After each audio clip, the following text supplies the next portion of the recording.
हाय राम, ये क्या हुआ माला को?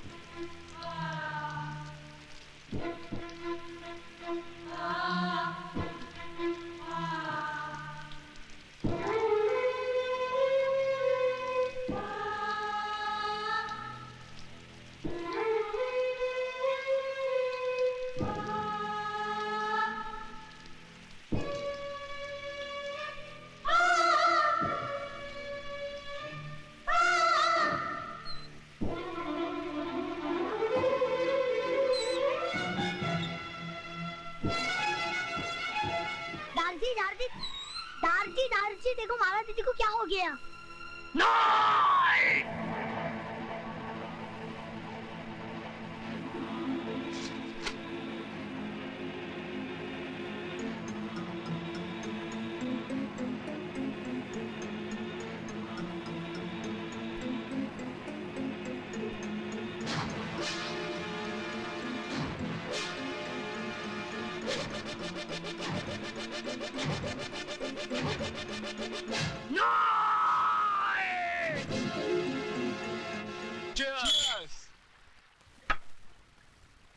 लो राज आ गया।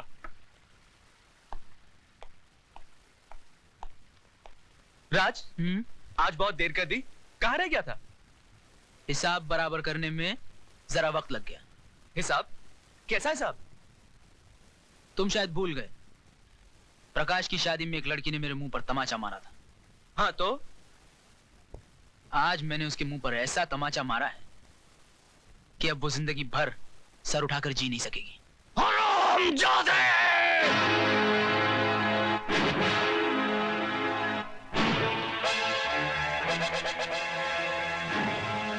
मेरी बेटी तो सर उठा के नहीं जी सकेगी, लेकिन मैं तो तेरे सर को ही नहीं रहने दूंगा।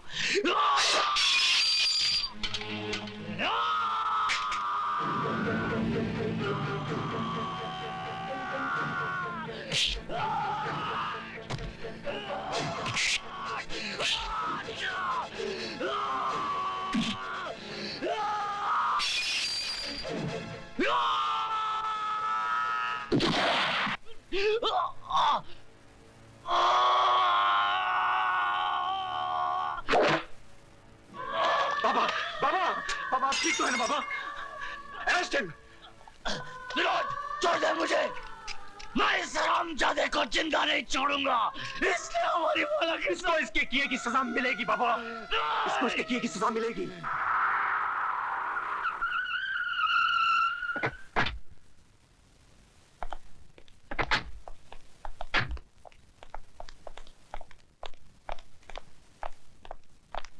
आइए।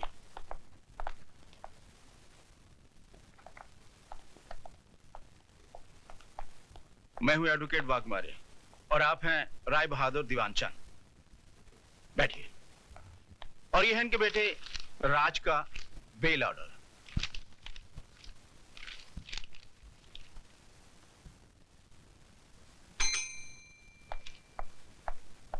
Yes sir.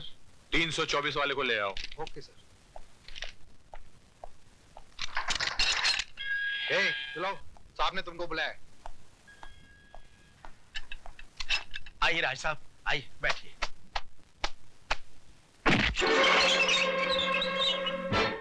जब तक बाप खड़ा हो बेटे को नहीं बैठना चाहिए। लेकिन इनके बाप तो ये हैं और ये बैठे हुए हैं। बाप थे जब ये सिर्फ बेटा था, अब ये मुजरिम है। कानून इसका बाप है। Just who do you think you are, Inspector Khan? I don't think. I know who I am. मैं भारत सरकार का सिपाही हूं, जिसे हक दिया गया है कि जो कानून की लकीर पर पांव रखे उसके पांव काट कर फेंक दो। इंस्पेक्टर खान, तुम्हें यह वर्दी सिर्फ इसलिए मिली है कि तुम मुजरिम को गिरफ्तार करो, इसलिए नहीं कि तुम उसे सजा भी दो। और आपको यह काला कोट इसलिए दिया गया है कि आप सच्चाई को अदालत के सामने पेश करें, इसलिए नहीं कि अपने मौकिल की बड़वागिरी करें। अरे जिस रुमाल से आप अपना मुंह साफ करते हैं, उसी रुमाल से आप अपने मौकिल की गंदगी साफ करते हैं। वाह, आपकी तो तारीफ करनी पड़ेगी इंस्पेक्टर खान। एक पब्लिक सर्वेंट होके पब्लिक के साथ कैसा सलूक कर रहे हैं। थोड़ी तारीफ अपने बेटे की नहीं करेंगे, जिसने एक मासूम लड़की की इज्जत छोटे छोटे बच्चों के सामने नीलाम कर दी। तुम मिडिल क्लास के हो ना, तुम्हें क्या मालूम कि अय्याशी क्या होती है, दौलत का नशा क्या होता है। वो सारा नशा 7 साल की सजा सुनते ही उड़ जाएगा। वो मैं अदालत में देख लूंगा। चलो बेटे, let's get the hell out of here.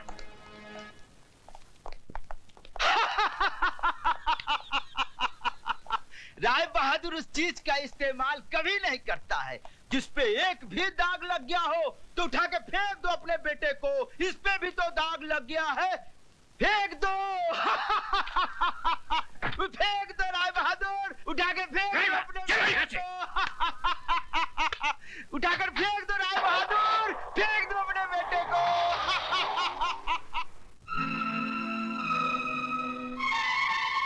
Rai Bahadur उस चीज का इस्तेमाल कभी नहीं करता है जिस पे एक भी दाग लग गया हो तो उठा के फेंक दो अपने बेटे को।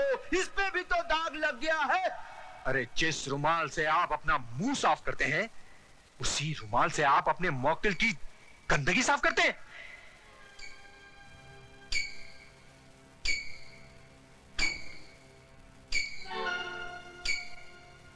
बड़ी मलिक, चाय।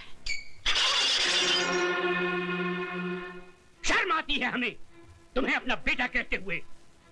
तुम्हारी इस जलील हरकत की वजह से एक 2 कौड़ी के पुलिस ऑफिसर ने हमसे जिस तरह बातें की हम ही जानते हैं।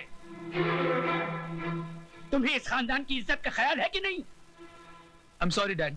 सॉरी? तुम्हारे सॉरी कहने से इस हवेली पे लगे हुए दाग मिट जाएंगे क्या? अरे जवानी इतनी ही भड़क रही थी तो खरीद लेते उस चीज को। यूं ही मुंह मारने की क्या जरूरत थी? गुस्सा थूक दीजिए बाबूजी, बच्चा है, गलती हो गई। इस गलती की सजा जानती हो तुम? 7 साल इसे जेल में चट्टी पीसनी पड़ेगी। इसकी आंखों की चमक और इसकी गालों की लाली बुढ़ापे के अंधेरे में बदल जाएगी। ऐसा कुछ भी नहीं होगा बाबूजी, अगर आप थोड़े ठंडे दिमाग से काम लेंगे तो।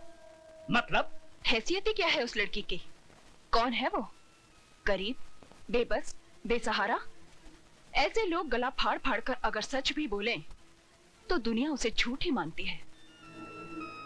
पुलिस वाले सबसे ज्यादा बात उसकी मानते हैं जिसके पास दौलत है।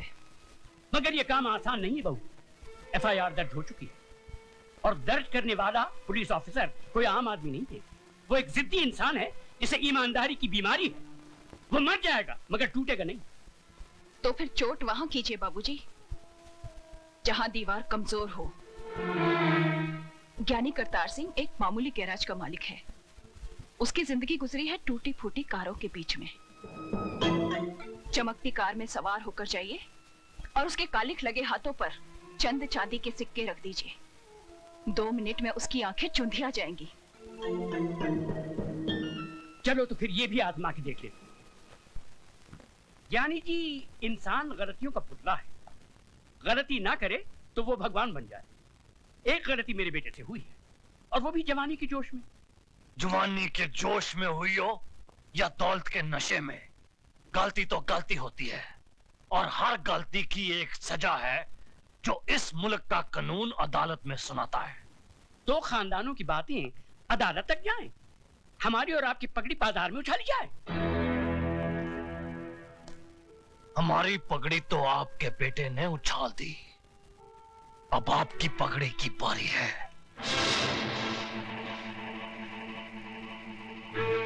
बरसों से मैं आपको जानता हूं। इस दुनिया में आपका कोई भी नहीं, इसीलिए आप औरों को अपना लेते हैं। ये लड़की भी आपकी नहीं, अनाथ है। धर्म, जात, खानदान किसी का भी तो कोई पता नहीं।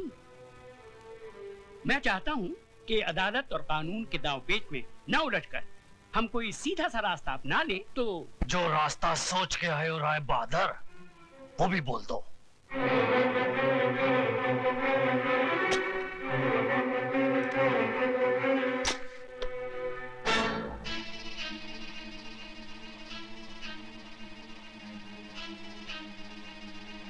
ये 2 लाख रुपए हैं। उस लड़की ने इतनी बड़ी रकम देखना तो दूर सोचा भी नहीं होगा। ये आप उसे दे दीजिए, वो इस शहर से कहीं दूर जाकर एक नई जिंदगी शुरू कर सकती है।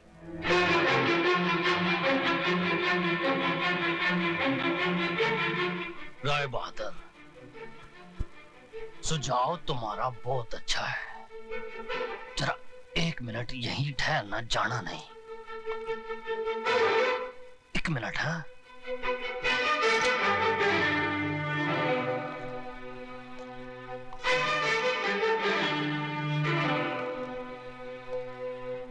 आपने मेरी बेटी की इज्जत की कीमत बहुत कम लगाई है, लेकिन मैं ऐसा नहीं करूंगा।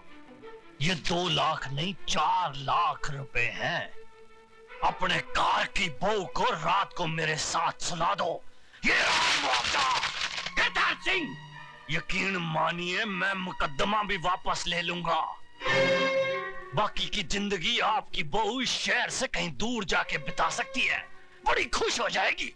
तुम उस मामूली लड़की का मुकाबला मेरी बहू से करो। चुप है, वरना इस कार से तू नहीं तेरी लाश जाएगी।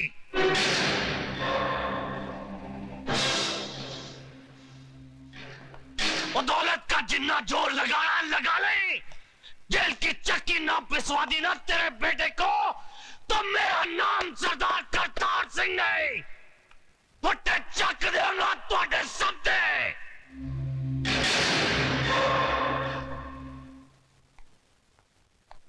राय साहब, हिंदुस्तान की अदालतों में मुझे ज्ञान प्रकाश नहीं, माइक टाइसन के नाम से बुलाया जाता है। जिस तरह वो बॉक्सिंग रिंग में उतर के घूंसों की बौछार कर देता है, उसी तरह मैं अदालत में गंदे और अश्लील सवालों की बारिश कर देता हूं। आपके बेटे ने तो उसके कपड़े उतारने के लिए अपने हाथों का इस्तेमाल किया होगा, लेकिन मैं उसे अपने सवालों से नंगा करूंगा। रेप क्या है उसका मतलब मैं समझाऊंगा उसे। अदालत में जब बलात्कार का मुकदमा चलता है तो ऐसा लगता है कि यह अदालत नहीं, जिस्म बेचने का बाजार है, जहां औरत के जिस्म के हर उस हिस्से की बात होती है जिसे भगवान ने शर्म की मिट्टी से संवारा है। माला, तुम सुन रही हो ना? आप बोलते जाइए। जानती हो कैसे कैसे सवाल पूछे जाएंगे? जब तुम्हारा बलात्कार हो रहा था तो तुम्हारी साड़ी कहां थी? जांघों के ऊपर या जांघों के नीचे? ब्लाउज कहां था? बदन पे था या उतार लिया गया था? रेप करने वाले के हाथ तुम्हारी जांघों पर थे या तुम्हारे स्तन पर? चुप कर वकीला, चुप कर। अगर मेरी बेटी से ऐसे गंदे गंदे सवाल पूछे जाएंगे तो नहीं चाहिए मुझे इंसाफ। लेकिन मुझे चाहिए इंसाफ। क्या पूछेगा वो वकील? यही ना कि उस लड़के का हाथ कहाँ था, जांघों पर या छाती पर? छाती क्या होती है वो मैं उसे बताऊंगी। यह है छाती, जिसका दूध पीकर हर मर्द की छाती चौड़ी होती है। इसे कहते हैं स्तन। अगर अपनी माँ का दूध पीते वक्त ठीक से न देख सका हो तो मैं उसे दिखाती हूँ। मैं औरत हूँ और मुझे फक्र है कि मैं वो काम कर सकती हूँ जो दुनिया का कोई भी मर्द नहीं कर सकता। अपने जिस्म में एक नए इंसान को जन्म दे सकती हूँ। अपनी छाती का दूध पिलाकर उसे बड़ा कर सकती हूँ, जो आगे चलकर राम या रहीम बनेगा। शाबाश माला, शाबाश। अगर हिंदुस्तान की हर औरत तुम्हारी तरह बेखौफ हो जाए तो इस समाज में औरत को वही दर्जा मिलेगा जो उसे मिलना चाहिए। शाबाश।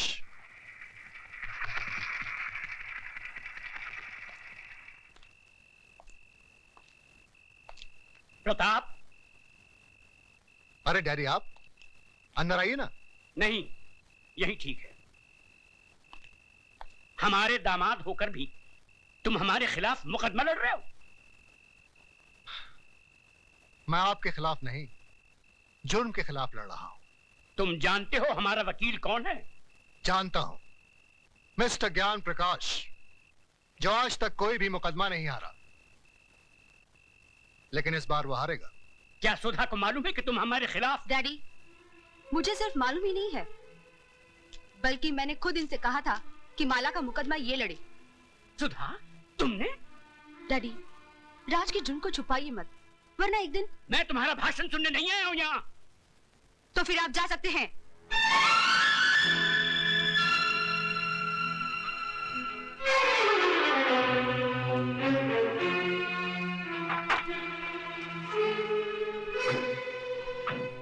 माय लॉर्ड, आज इस अदालत में एक बलात्कार का मुकदमा आया है। बलात्कार यानी कि एक लड़की के साथ जबरदस्ती करके उसकी इज्जत को लूटना। मेरी राय में ऐसे अपराधी को गोली मार देनी चाहिए।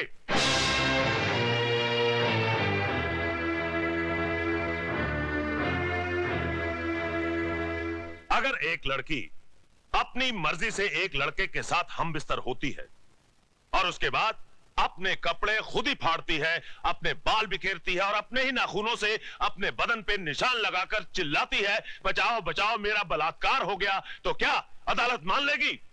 आई ऑब्जेक्ट योर ऑनर। मेरे फाजिल दोस्त मिस्टर ज्ञान प्रकाश एफआईआर में दर्ज रिपोर्ट को झूठा कह रहे हैं।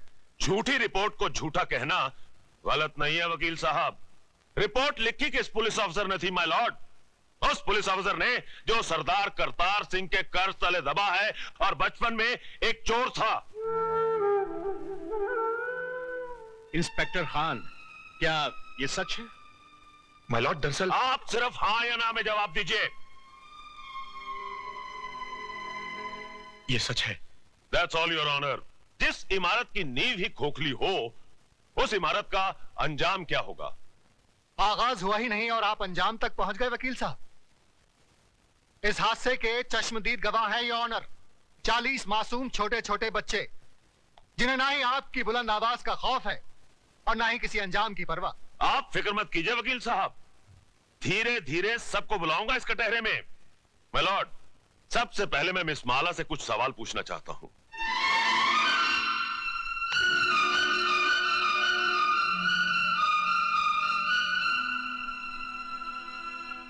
मिस माला, आपका यह कहना है कि मेरे मुवक्किल मिस्टर राज ने आपके साथ बलात्कार किया, लेकिन मेरा यह कहना है कि आप अपनी मर्जी से उनके साथ हम बिस्तर हुई और उसके बाद उन्हें बदनाम करने के लिए आपने उन पे इल्जाम लगाया कि उन्होंने जबरदस्ती आपकी ऐसा धंधा आपके खानदान की लड़कियां करती होंगी, मैं नहीं करती। You bloody! खबरदार, जो एक भी लफ्ज गलत बोला तो आपको शर्म नहीं आती अपनी बेटी जैसी लड़की से ऐसी बात कहते हुए?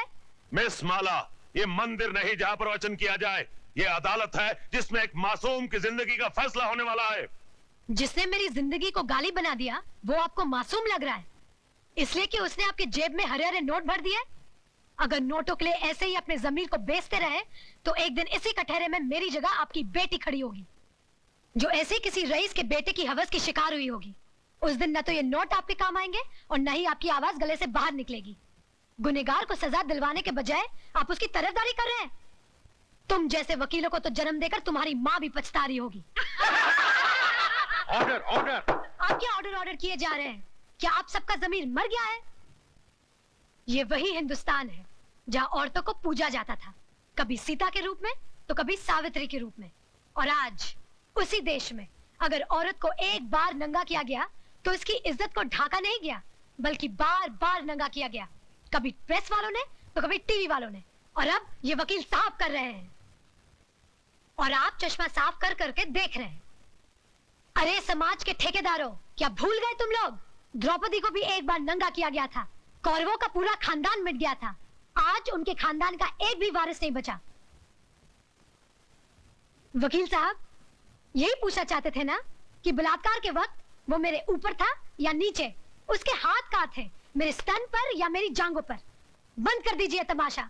अपनी घर की बहू बेटियों को बेइज्जत करने का ड्रामा बंद कर दीजिए।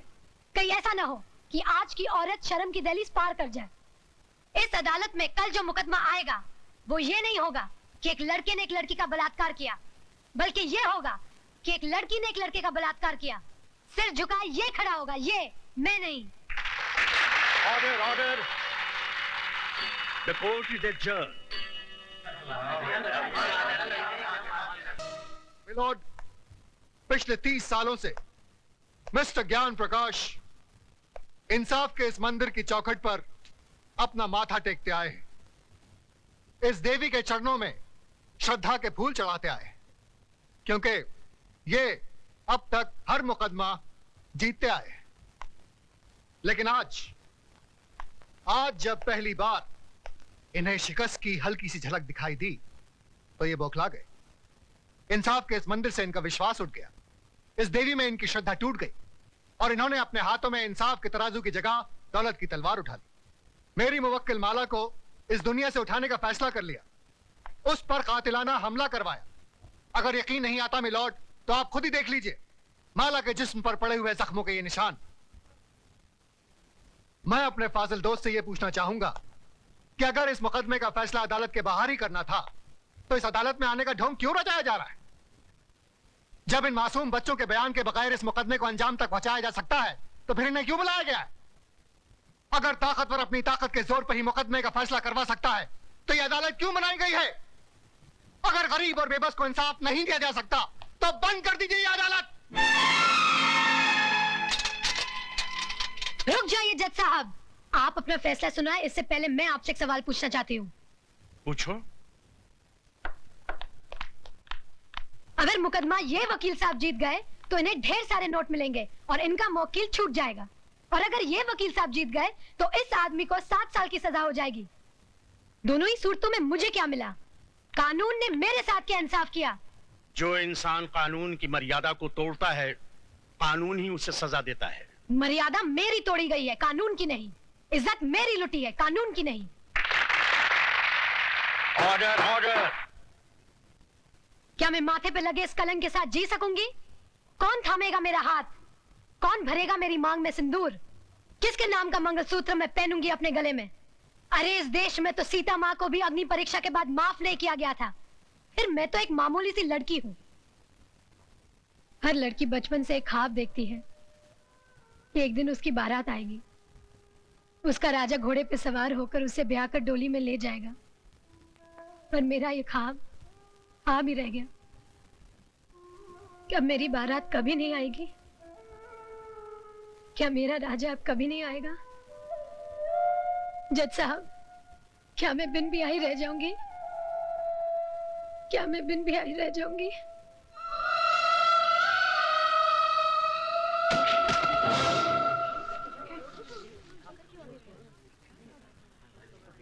हाँ, अपने आप को दादा कहते हैं। सारा शहर कांपता है इनसे, मगर एक मामूली सी लौंडिया को खत्म नहीं कर पाए। अरे लानत है तुम पे और तुम्हारे आदमियों पे।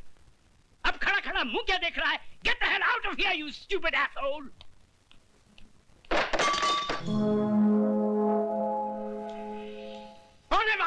सामने आओ वरना गोली मार दूंगा। तुम किस किस को गोली मारेंगे साहब? एक गुनाह को छुपाने के लिए और कितने गुनाह करेंगे? पूरा शहर तुम्हारे नाम पर थूक रहा है, पूरे शहर को मिटाएंगे। साहब, इंसान ही बने रहना, भगवान बनने की कोशिश मत करना, वरना वो ऐसा मिटा देगा कि ना तुम जी सकोगे ना ही मर सकोगे। तुम्हारी ये मजाल कि हमारे सामने जबान खोलो। 40 साल लगे साहब, 40 साल, तब जाके जबान खुली है। पैसों से बहुत बड़े हो गए, लेकिन इंसान छोटे रह गए। कौशल्या, तुम्हें तमीज नहीं मालिक से कैसे बात की जाती है? तुम तमीज सिखाओगी मुझे, जिसने तुम्हारे मर्द को पैजामे का नाड़ा बांधना सिखाया है? अरे बहू, जब घर में आग लगी हो तो पानी डालकर उसे बुझाया जाता है, लेकिन तुम उस आग में तेल डाल रही हो। अगर इसी रफ्तार से तेल डालती रही तो कुछ ही दिनों बाद यहाँ हवेली नहीं शमशान घाट होगा। इनफ इज इनफ, नमक हराम, दफा हो जाए यहाँ से। और खबरदार जो फिर इस दहलीज पे कदम रखा। फिक्र मत करो साहब, तुम्हारी दहलीज पर पैर तो क्या, उस पर थूकूंगी भी नहीं। दोनों तरफ के गवाहों के बयानात सुनने के बाद और तमाम हालात को मद्देनजर रखते हुए ये अदालत इस नतीजे पर पहुंची है कि मुल्जिम राज ने जुर्म किया है और वो कानून का मुजरिम है। लेकिन कानून से पहले वो माला का मुजरिम है, जिसकी जिंदगी को उसने तबाह कर दिया और समाज में इज्जत से जीने का हक उससे छीन लिया।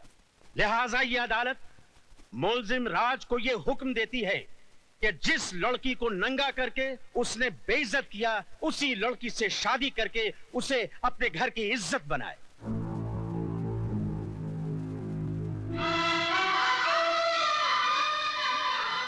चौबीस घंटे के अंदर अंदर अदालत के इस फैसले की तामील की जाए।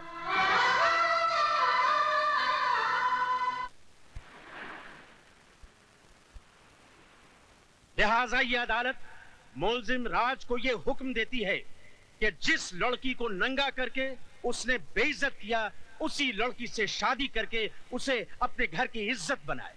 24 घंटे के अंदर अंदर अदालत के इस फैसले की तामील की जाए। मैं किसी भी कीमत पर उस लड़की को नहीं अपनाऊंगा। हाई कोर्ट में मुकदमा लड़ूंगा, सुप्रीम कोर्ट तक जाऊंगा। जाओ, जरूर जाओ। आज तो हम सिर्फ इस शहर में बेइज्जत हुए हैं, कल हमें सारे मुल्क में बेइज्जत करो और परसों सारी दुनिया में, ताकि वो लोग जिनकी आज तक हिम्मत नहीं हुई थी इस हवेली की तरफ आंख उठा के देखने की, घर में घुस आए और हमारे मुंह पे थूके। तो क्या मैं दुनिया की परवाह करूं, अपनी जिंदगी की नहीं? उस मामूली लड़की से शादी कर लूं मैं? अब वो एक मामूली लड़की नहीं रही, अखबारों की सुर्खियां बन गई है वो। इस शहर के हर आदमी की बेटी बन चुकी है वो। तुम्हारी भलाई बस इसमें है कि तुम कोर्ट का ऑर्डर मान लो और उस लड़की से शादी कर लो, वरना ये घर तबाह हो जाएगा। मैं आपके लिए 7 साल की सजा काटने के लिए तैयार हूं, मगर उस लड़की से मैं हरगिज़ शादी नहीं करूंगा। जिस लड़के ने सुबह का सूरज तक न देखा हो, जिसे किसी चीज को हासिल करने के लिए कोशिश तक न करनी पड़ी हो, उसे क्या मालूम कि जेल की कोठरी क्या होती है, उसका अंधेरापन कैसा होता है। अगर आप नहीं चाहते कि मैं 7 साल की सजा काटूं, तो क्या उम्र भर की सजा भुगतूं उस लड़की से शादी करके, अपनी जिंदगी तबाह कर लूं? शादी तुम करोगे, लेकिन अपनी जिंदगी तबाह करने के लिए नहीं, बल्कि उसकी जिंदगी तबाह करने के लिए। हम समझे नहीं बहू। बाबूजी, अदालत से उसने अपने लिए जिंदगी नहीं, मौत मांगी है। इतने जुल्म और सितम ढाऊंगी कि इस हवेली की बहू बनने का ख्वाब मिट्टी में मिल जाएगा। सर्वमंगल मांगल्ये शिवे सर्वार्थ साधके शरण्ये त्र्यंबके गौरी नारायणी नमस्तुते। मंगलम भगवान विष्णु मंगलम गरुड़ध्वज मंगलम पुंडरीकाक्ष मंगलायस्तनो हरि। मात पितृ चरण कमलेभ्यो नमो नमः। स्थान देवताभ्यो नमो नमः। ग्राम देवताभ्यो नमो नमः। शरण्ये त्र्यंबके गौरी नारायणी नमस्तुते। हार पहना बेटी।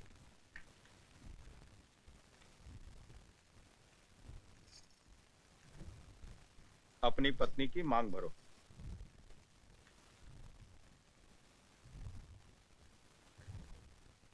ऐसे नहीं बेटा, इस सिंदूर का अर्थ तो समझ लो। तुमने एक बार अपनी पत्नी की मांग में सिंदूर भर दिया तो तुम्हारे जीते जी ये सिंदूर कभी नहीं मिटेगा। इसका मतलब ये सिर्फ सिंदूर नहीं, इस बात की गवाही है कि तुम जिंदा हो और सही सलामत।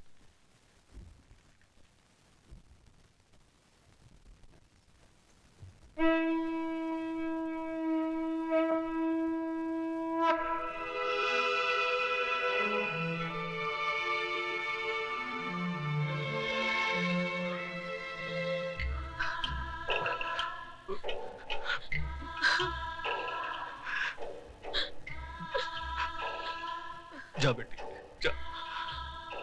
मैं वाहिगुरु से झोली फैला के तेरी खुशियों की भीख मांग लूंगा। जा।